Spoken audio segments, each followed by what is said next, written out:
Please stand.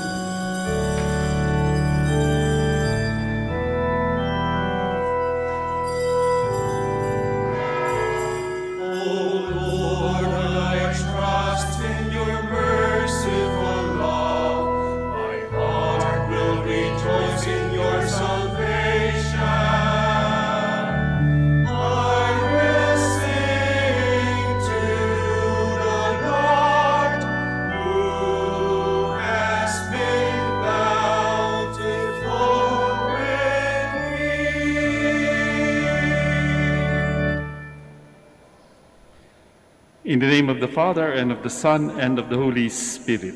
Amen.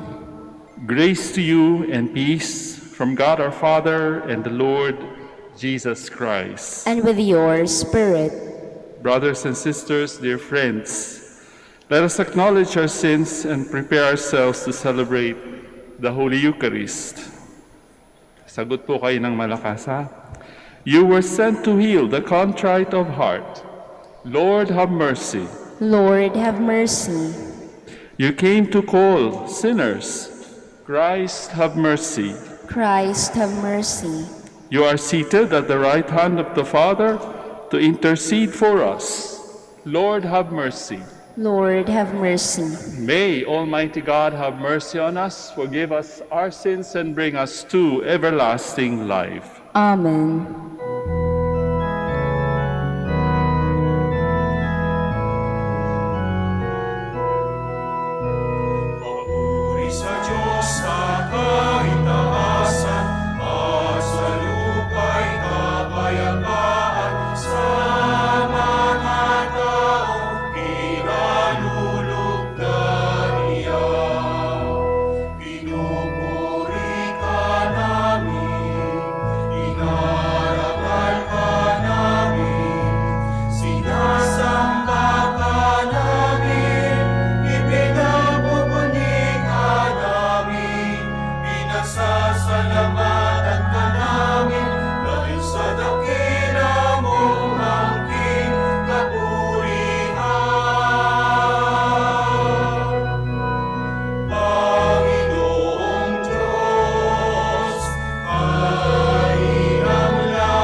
Let us pray.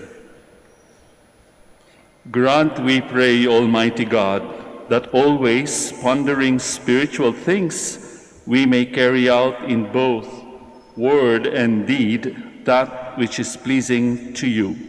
Through our Lord Jesus Christ, your Son, who lives and reigns with you in the unity of the Holy Spirit, God, forever and ever. Amen. Please be seated. Although King Saul wants to kill him, David shows nobility of character by sparing the king's life when he had a chance to take it. David's gesture prepares us for the teaching of Christ in the gospel. A reading from the first book of Samuel. In those days, Saul went down to the desert of Ziph with 3,000 picked men of Israel to search for David in the desert of Ziph. So David and Abishai went among Saul's soldiers by night and found Saul lying asleep within the barricade, with his spear thrust into the ground at his head, and Abner and his men sleeping around him. Abishai whispered to David, "God has delivered your enemy into your grasp this day. Let me nail him to the ground with one thrust of the spear. I will not need a second thrust." But David said to Abishai, "Do not harm him, for who can lay hands on the Lord's anointed and remain unpunished?" So David took the spear and the water jug from their place at Saul's head, and they got away without anyone seeing or knowing or awakening. All remained asleep, because the Lord had put them into the deep slumber. Going across to one opposite slope, David stood on a remote hilltop at a great distance from Abner, son of Ner, and the troops. He said, "Here is the king's spear. Let an attendant come over to get it.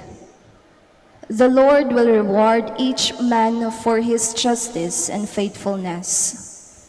Today, though the Lord delivered you into my grasp, I would not harm the Lord's anointed." The word of the Lord. Thanks be to God.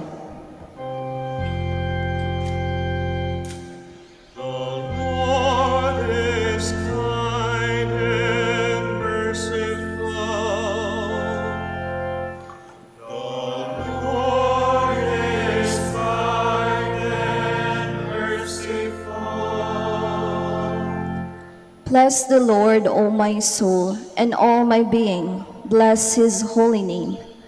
Bless the Lord, O my soul, and forget not all his benefits. The Lord is kind and merciful. He pardons all your iniquities, heals all your ills. He redeems your life from destruction, crowns you with kindness and compassion. The Lord is kind and merciful. Merciful and gracious is the Lord, slow to anger and abounding in kindness. Not according to our sins does he deal with us, nor does he requite us according to our crimes. The Lord is kind and merciful. As far as the east is from the west, so far has he put our transgressions from us. As a father has compassion on his children, so the Lord has compassion on those who fear him. The Lord is kind and merciful. Because of the sin of the first Adam, humanity was estranged from God and became subject to corruption. But through obedience, Jesus, the new Adam, becomes the source of spiritual life for all.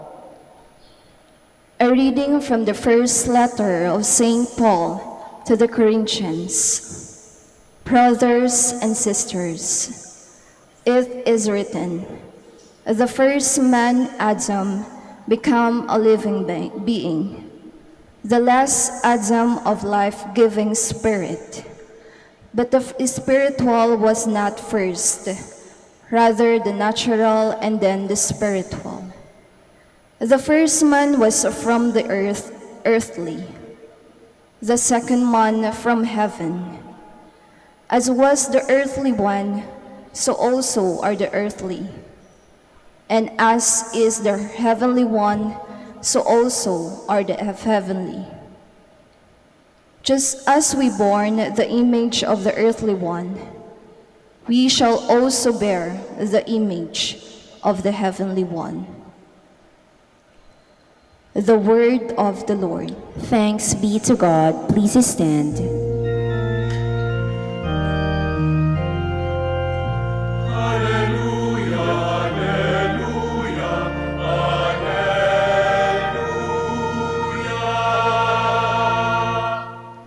I give you a new commandment, says the Lord. Love one another as I have loved you.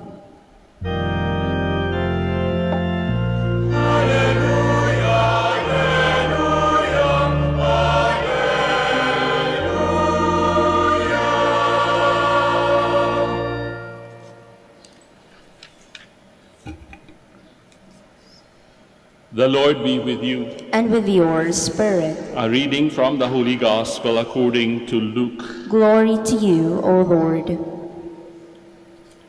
Jesus said to his disciples, "To you who hear, I say, love your enemies. Do good to those who hate you. Bless those who curse you. Pray for those who mistreat you.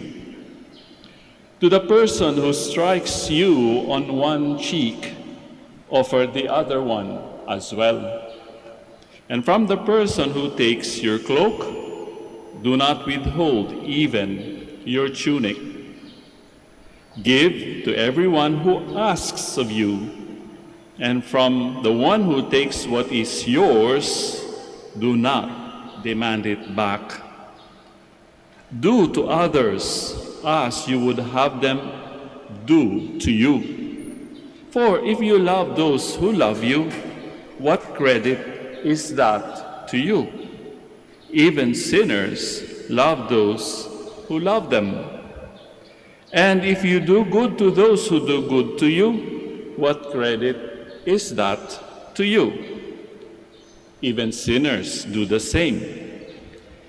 If you lend money to those from whom you expect repayment, what credit is that to you? Even sinners lend to sinners and get back the same amount. But rather, love your enemies and do good to them, and lend expecting nothing back. Then your reward will be great, and you will be children of the Most High. For he himself is kind to the ungrateful and the wicked. Be merciful, just as your Father is merciful. Stop judging, and you will not be judged. Stop condemning, and you will not be condemned. Forgive, and you will be forgiven. Give, and gifts will be given to you.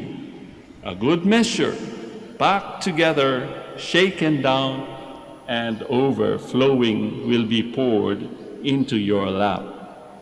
For the measure with which you measure will in return be measured out to you."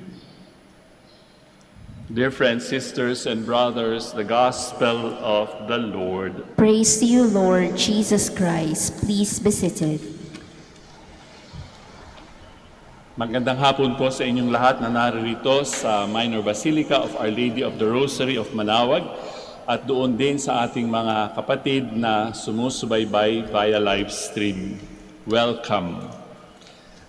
Maaring ang mga senior citizen na naririto ngayon ay naaalala pa kung sino si Mark Twain. Isa siyang American writer of the 20th century. At sa isang conference, he spoke about human nature.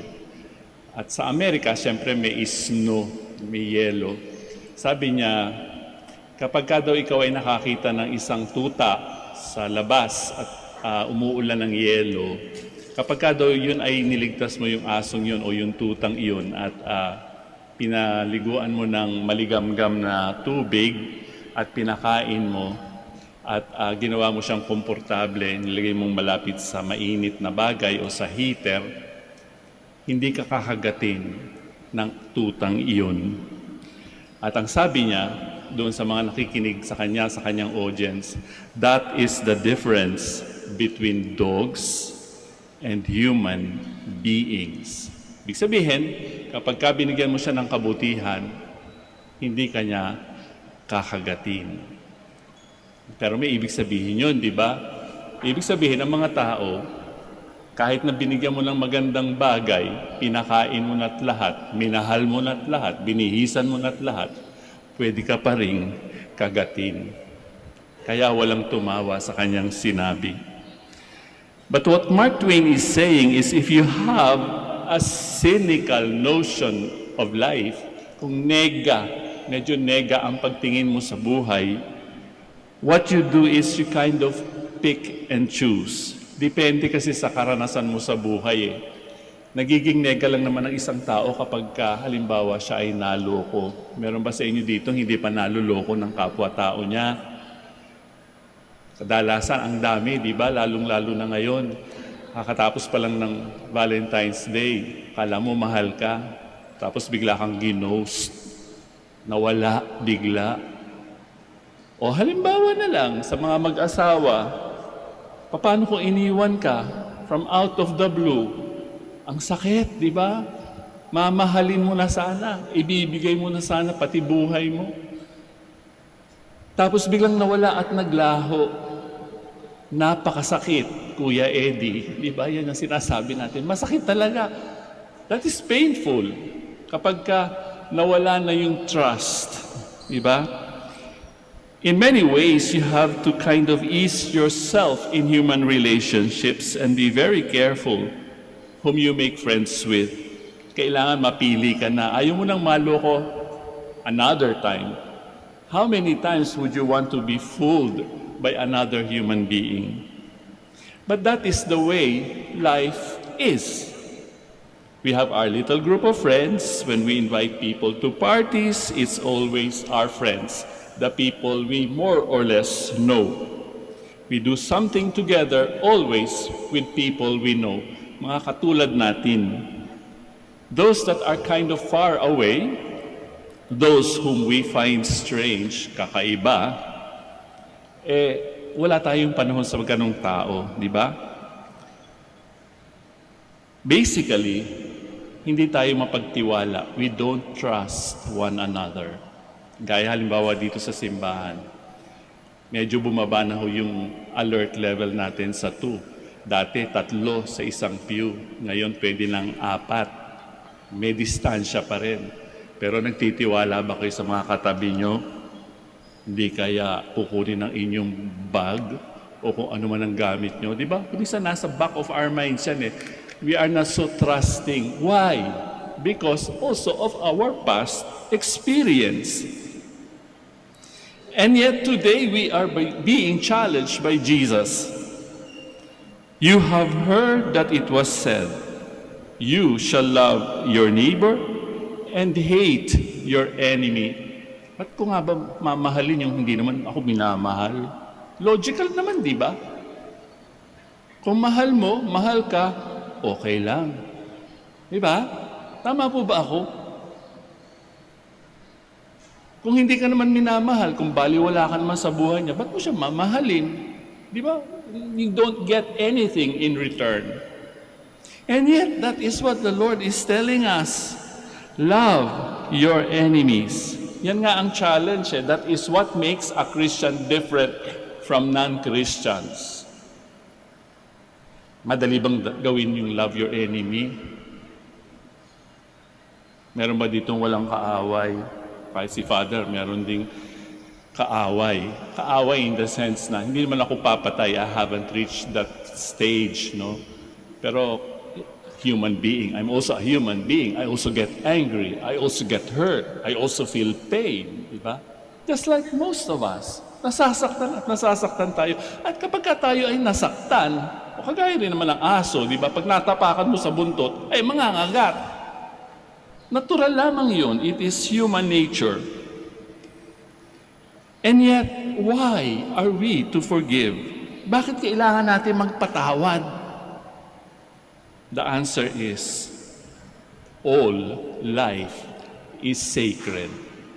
Mga katabi natin, di ba? Kapwa-tao natin, mukha namang tao yung mga katabi natin, di ba? Si Father mukha namang tao, di ba? Kapag ka ikaw ay tao, may isang ibig sabihin yan. You were created in the image and likeness of God. In other words, we mirror in our being human beings the face of God. Kahit ano pang itsura natin, kahit ano pang laki o liit natin, maniwala kayo o hindi, I am or I bear, I carry the image of God in myself. Oh, kahit nga doon sa istorya ni Cain at ni Abel, di ba? All life is sacred. So we cannot afford to have enemies and kill them. Kadalasan kasi ang sinasabi natin, ayaw mo ng enemies, ayaw mo ng mga taong kukontra sa'yo, patayin. May mga taong ganyan, di ba? Naku, nagpapahirap yan sa gobyerno ko, patayin. Di ba? Murang-mura na ngayon ang riding in tandem. 1, 2, 3 bala. Tapos ang problema, kaya nakakatulog kaya ang mga taong iyon sa gabi? Tayo nga lang, kung minsan pagkagalit na galit tayo, kayo ba'y nakakatulog? Di ba tumataas yung ating blood pressure kapag tayo nang gigigil? Gaya ko halimbawa, kung minsan binibiro nila ako kapag ayan ka na naman, aga-aga. Bumuputok na naman ang bulkan dyan sa utak mo, namumula ka. Ano ba? Ano bang pinanood mo kagabi sa Netflix? Di ba? Naapektuhan ka ng husto. So tayo ang talo kapag tayo nagagalit if we have enemies in life. So why do we have to forgive? Because all human beings are mirrors of God. They have to be treated with respect, kindness, but most of all, forgiveness. Why? Because often, accept na natin, we hurt each other. Often, di ba? Frequently. It's God's love that makes it possible for us to forgive. Halimbawa, sa relasyon ng mag-asawa, kapag ka ikaw ay, pag naalaman mo na your partner, husband or wife, became unfaithful, sabihin na lang natin na nahuli mo, caught in the act, anong gagawin? Hiwalayan na agad? Or sasabihin na, sige, okay na. Let us just have peaceful coexistence at home. Pero hindi kita papatawarin. Kung kaya mo, kaya ko rin. Ay, naku, walang pupuntahan dyan, di ba? Kapag sinabi natin nagtaksil ka, kaya ko rin magtaksil sa iyo. Diba? Tayo nga dito sa Pilipinas, di ba? Sabi nila, sa lalaki daw walang mawawala. Ganon. Mga babae, payag ba kayo sa ganon? Pwede bang maggalibat ang mga asawa niyo, mga husbands niyo, kasi walang mawawala sa kanila? Bakit? Sa babae, meron ba mawawala? Hindi pwede. Basta, the issue is faithfulness. Ngayon, kung hindi naging faithful, iwanan na. Saulian na ng kandila, ika nga. But there is another option. Forgive. Is that possible? Posible. Sapagkat tayo nga ay tao, created in the image and likeness of God who forgives. It is God's love that makes it possible for us to forgive. And that is why He tells us that we must forgive, beginning with each other. Siguro naman yung mga katabi ninyo, hindi naman kayo nagkakaroon ng misunderstanding, hindi naman sila kilala. Pero yung mga tao sa bahay, mga mahal ninyo, mga anak ninyo, mga magulang ninyo, kadalasan nagkakaroon ng misunderstanding, and it is always possible that we hurt each other. Perhaps not so much with an instrument. Most of the time, it is our words or our indifference. Wala lang, hindi pinapansin. Diba? Parang nandyan lang sa harap mo, pero parang wala. That is also hurtful, di ba? Masakit din yun, di mo pinapansin. Si San Agustin, as you know, was a great enemy of God before his conversion. And the long prayers of Santa Monica became Bishop of Hippo, and perhaps he is the greatest theologian that the Church has ever had. And he has this prayer that he reminds God. Sabi niya, "Dear God, if you treated me as an enemy when I was still not converted, when I was your enemy, how could I now call you my friend?" It is God who is love that makes a fool of God. Di ba? Mapapakamot ka sa ulo kasi God is love. Oh, meron ba siyang choice para hindi maging love? Because God will not destroy those who hate Him, those that do not understand Him, those that see Him as weak, those that would have their own way rather than His way. His love makes Him so. He cannot do otherwise. And so, it is He who tells us that forgiveness is not just a happy, nice thing that you do when one apologizes, di ba? Oh, sorry na. O, di ba masaya ka pagka nag-sorry. Sorry na po. Tao lang. Forgiveness means that you are ready to accept and forgive even before your forgiveness is asked for. Oh, kung ikaw ay na-hurt, nasaktan ka,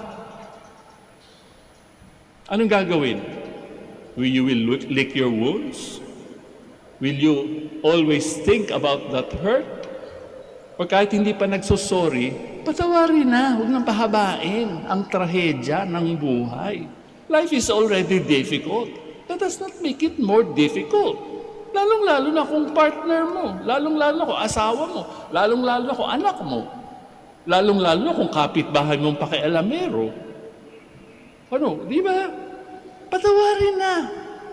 Father, hindi naman ganun kadali ang magpatawad eh. Aminin ko na, it is difficult to forgive. Jesus tells us the reason why we find it very hard to imitate God who forgives His enemies. Because God has no enemies.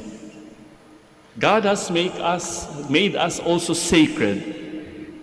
He has blessed us with life. He has given us the power to love. O lahat naman siguro dito nakaranas ng magmahal. Meron bang hindi pa nakaranas what it is to be loved or to love?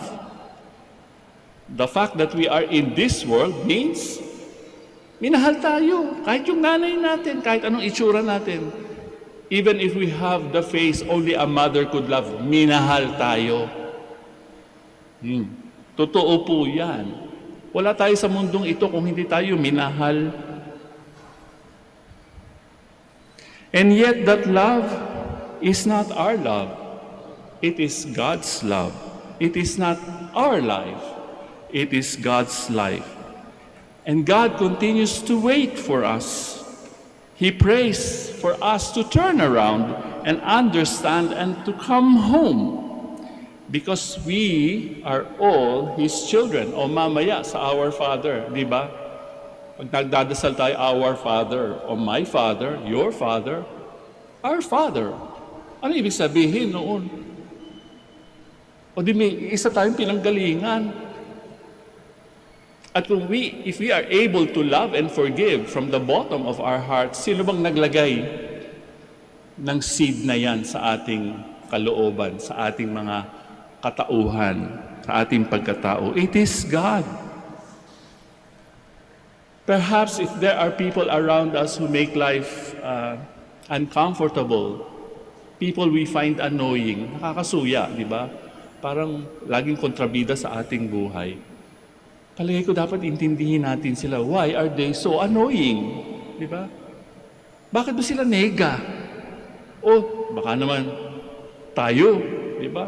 Ba't kaya inis na inis itong taong ito sa akin? Baka naman ako nagkakamali. Baka naman akong kailangang magbago. So, it's a back and forth thing. Who has the last word in forgiveness? Medyo malito yung crucifix natin. Pero pag tiningnan nyo yung crucifix na yan, it is Jesus who has the last word. Nakabayubay siya sa krus. Ano ang mga namutawing salita sa kanyang bibig? Father, forgive them, for they know not what they do. O mas magandang sabihin siguro, let's put some humor. Father, pasensya na po. Tangi ang mga taong ito, hindi nila alam ang kanilang ginagawa. Kadalasan, parang ganun din tayo, di ba? Padalos-dalos tayo sa buhay, kaya tayo nakakasakit. We don't take time to reflect. Ano ba? Mumurahin ko na ba itong asawa ko, itong anak ko? Masyadong makulit, masyadong pasaway. Sometimes when we blurt out things that we have not thought of very well, magre-regret tayo. O then we feel bad again, di ba? Let us always keep in mind that the perfection of God isn't only that He knows all and sees all. That is part of His perfection.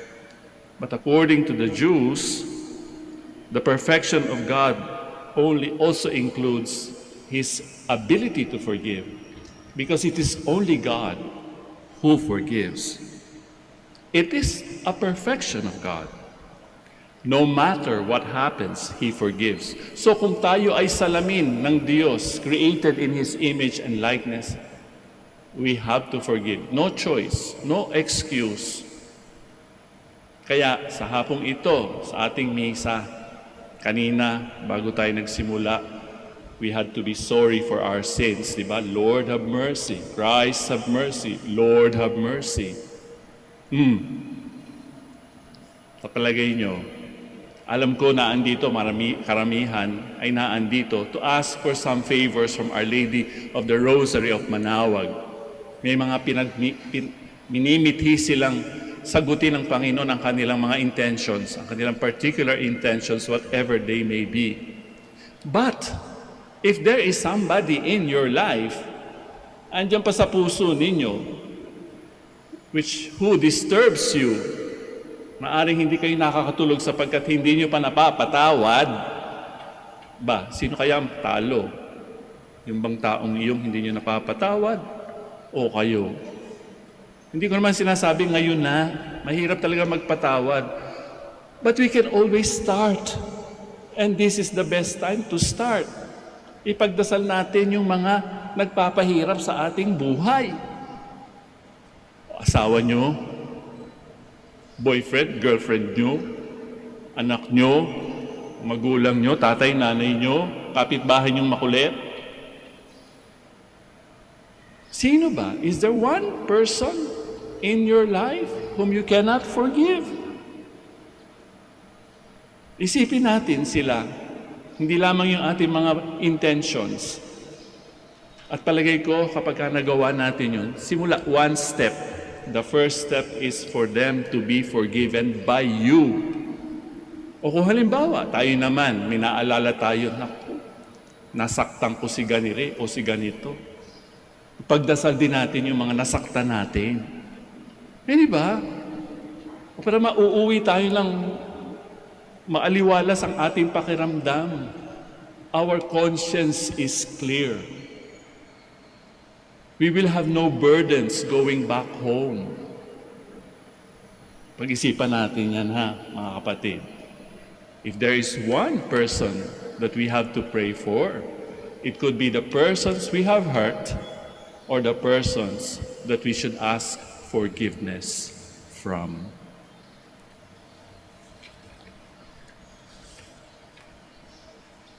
We now stand to offer our prayers and petitions.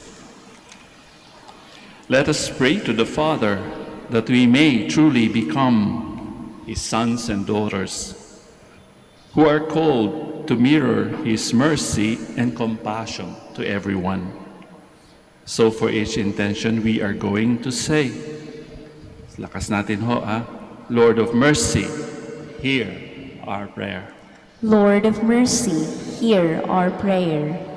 May Pope Francis, bishops, priests, deacons, and all church leaders mirror the unconditional love of Jesus, who seeks out the lost, the weak, and the stray among God's flock. We pray. Lord of mercy, hear our prayer. May our political and civil leaders work to fight against the culture of death and become instruments of healing and justice. We pray. Lord of mercy, hear our prayer. May the sick, the handicapped, the depressed, the elderly, and those who are in great pain find healing and support through their families and leaders of their communities. We pray. Lord of mercy, hear our prayer. May we receive the sacrament of reconciliation often and believe in the power of forgiveness, so that we in return may become more compassionate and forgiving. We pray. Lord of mercy, hear our prayer. May our beloved dead experience God's loving forgiveness and so attain eternal life in heaven. We pray. Lord of mercy, hear our prayer. Let us pray for the urgent concerns of our community and our personal intentions. So let us pause for a few moments of meaningful silence. Pagdasal po natin ang ating mga particular intentions. And as I told you and as I challenge you in my homily, kung merong isang taong nahihirapan kayong patawarin, o kung meron tayong na-hurt, isa lang o dalawa, bale, yung ating na-hurt at yung kung saan tayo dapat humingi ng kapatawaran. Pagdasal din po natin sila sapagkat sabi ng Panginoon, where 2 or 3 are gathered in my name, ang dami po natin, there I am with them.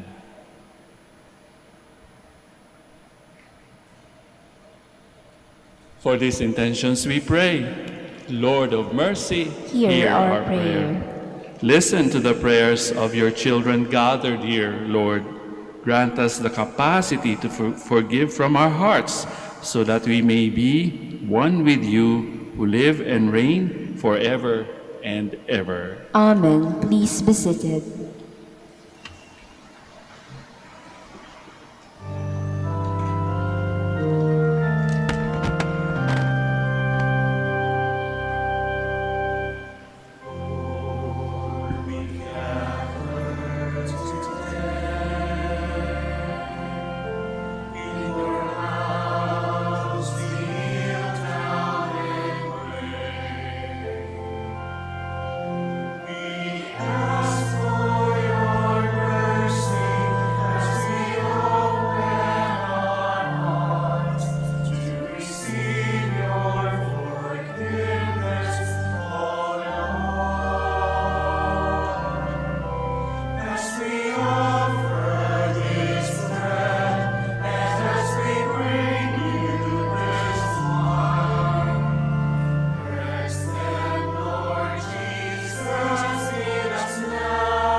Please stand. Let us pray, dear friends, brothers and sisters, that my sacrifice and yours may be acceptable to God, our Almighty Father. May the Lord accept the sacrifice at your hands for the praise and glory of his name, for our good and the good of all his holy church. As we celebrate your mysteries, O Lord, with the observance that is your due, we humbly ask you that what we offer to the honor of your majesty may profit us for salvation through Christ our Lord. Amen. Sagot po kayo ulit ng malakas ha. The Lord be with you. And with your spirit, Lift up your hearts. we give them up to the Lord. Let us give thanks to the Lord our God. It is right and just. It is truly right and just our duty and our salvation always and everywhere to give you thanks, Lord, Holy Father, Almighty and Eternal God. For you so loved the world that in your mercy you sent us the Redeemer to live like us in all things but sin, so that you might love in us what you loved in your Son, by whose obedience we have been restored to those gifts of yours that by sinning we had lost in disobedience. And so, Lord, with all the angels and saints, we too give you thanks, as in exaltation we acclaim.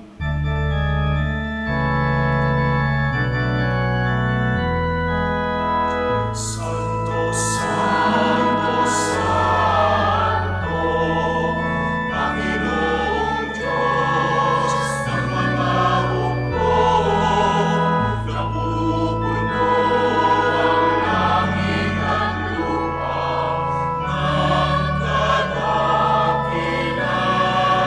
mo. Hosana, Hosana sa kaitaasan, sa kaitaasan.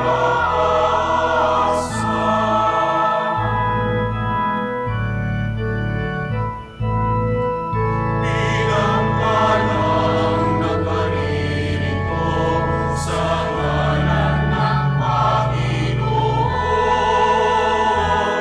Hosana,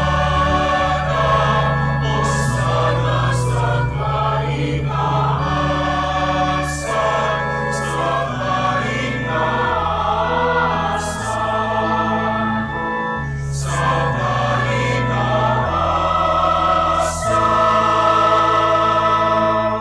Please kneel.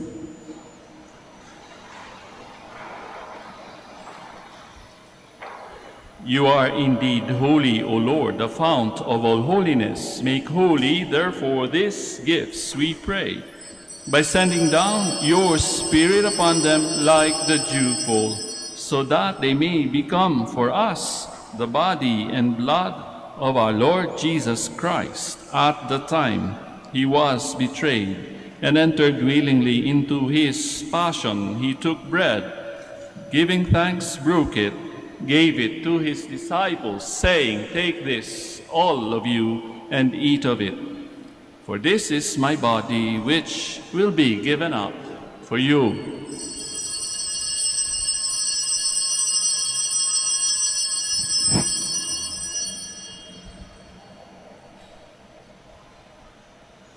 In a similar way, when supper was ended, he took the chalice, and once more giving thanks, he gave it to his disciples, saying, "Take this, all of you, and drink from it, for this is the chalice of my blood, the blood of the new and eternal covenant, which will be poured out for you and for many for the forgiveness of sins. Do this in memory of me."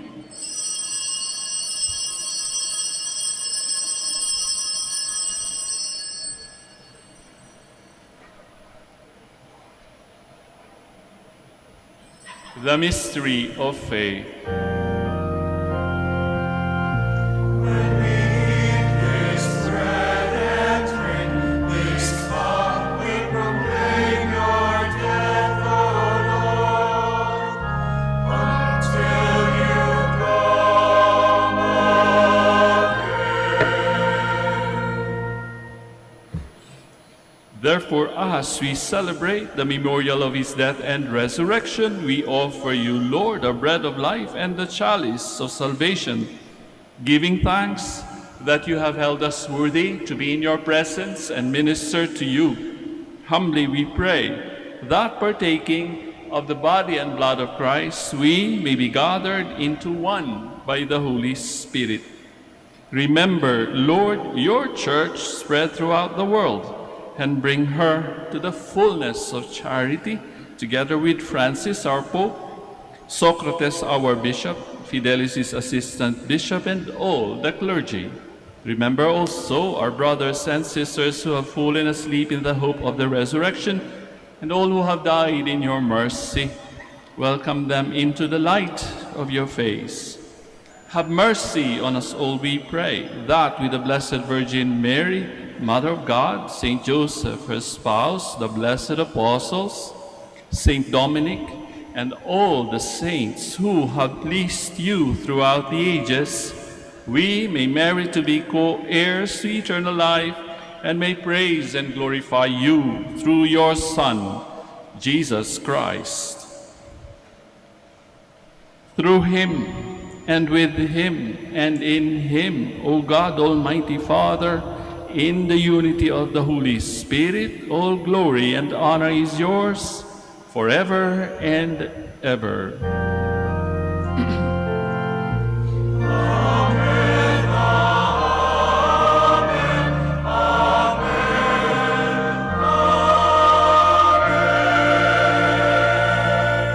Please stand. At the Savior's command and formed by divine teaching, we now dare to our Father, pray to our Father in heaven.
Deliver us, Lord, we pray, from every evil. Graciously grant peace in our days, that by the help of your mercy we may be always free from sin and safe from all distress as we await the blessed hope and the coming of our Savior, Jesus Christ.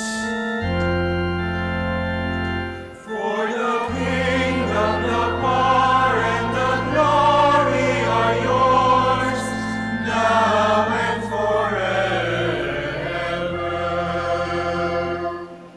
Lord Jesus Christ, who said to your apostles, "Peace I leave you, my peace I give you," look not on our sins, but on the faith of your church, and graciously grant her peace and unity in accordance with your will, who live and reign forever and ever.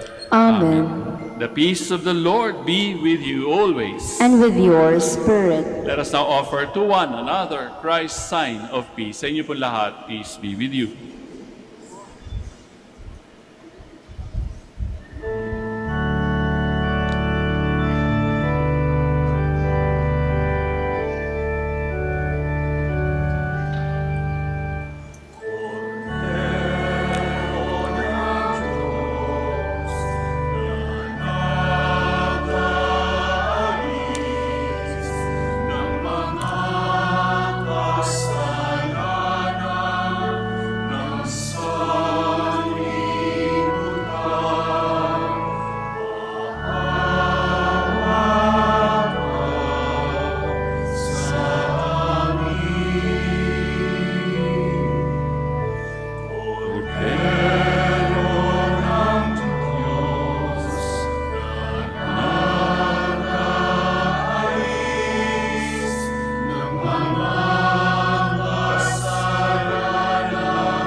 Please kneel.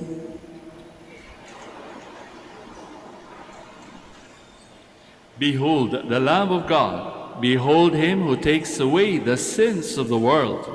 Blessed are those called to the supper of the Lamb. Lord, I am not worthy that you should enter under my roof, but only say the word, and my soul shall be healed.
Please kneel for the prayer for the elections. Let us now pray that the forthcoming elections may truly reflect the will of the Lord who guides the destinies of nations. So let us pray together. Deliver us, Lord. Deliver us, Lord, from coercion, violence, and terrorism, Deliver us, Lord. from dishonesty, lies, and all distortion of truth, Deliver us, Lord. from bribery, graft, and all conspiracy for fraud, Deliver us, Lord. from threats, intimidation, and perverse language. Deliver us, Lord. Let us pray together. Hear us, Lord. Hear us, Lord, that conscience may always be our ultimate norm, Hear us, Lord. that the common good may always be our highest goal, Hear us, Lord. that human dignity may be respected all the time, Hear us, Lord. that the poor and the weak may always have the priority, Hear us, Lord. that genuine fear of God and love of neighbors may guide those who seek public office. Hear us, Lord. Let us pray. Shepherd of souls and Savior of the nations, politics is your gift to us, a call to serve others. May our political engagement for voters and candidates bring glory to your loving name and help us grow in holiness forever and ever. Amen. Please stand. Let us pray. Grant, we pray, Almighty God, that we may experience the effects of the salvation which is pledged to us by these mysteries through Christ our Lord. Amen. So once again, brothers and sisters, those who have come from various places, some of them even far, sana po sa ating pagbabalik kung saan man tayo nanggaling at kung meron tayong dapat patawarin or meron tayong dapat hinga ng patawad, kung nakakarating nga tayo sa Manaoag, malayo, kuminsan yung ating mga mahal sa buhay ang dapat nating patawarin at hinga ng patawad. Let us do it now before it's too late. Di po ba? If we can go the extra mile to visit Our Lady of Manaoag, we can also forgive na andyan po yung punla ng grasya ng Diyos para magpatawad. Masarap po ang pakiramdam kapag iyon ay nagawa natin. The Lord be with you. And with your spirit. At katulad ng pagbati ko sa inyo ng the Lord be with you, ang mga tao sa inyong paligid, sa kaliwa, kanan, harap at likuran, pakibati rin sila ng the Lord be with you bago tayo magkahiwa-hiwalay.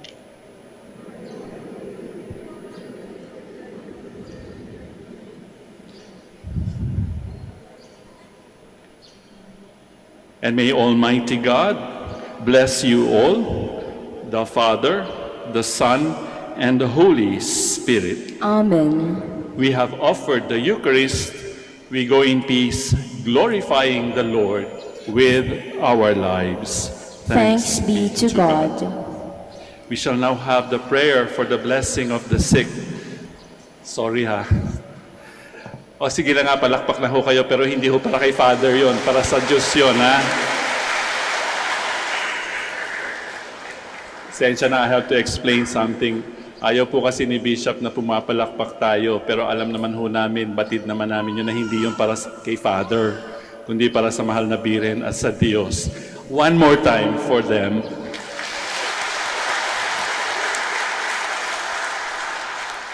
We shall now pray for those who are sick or who are not feeling good at this time.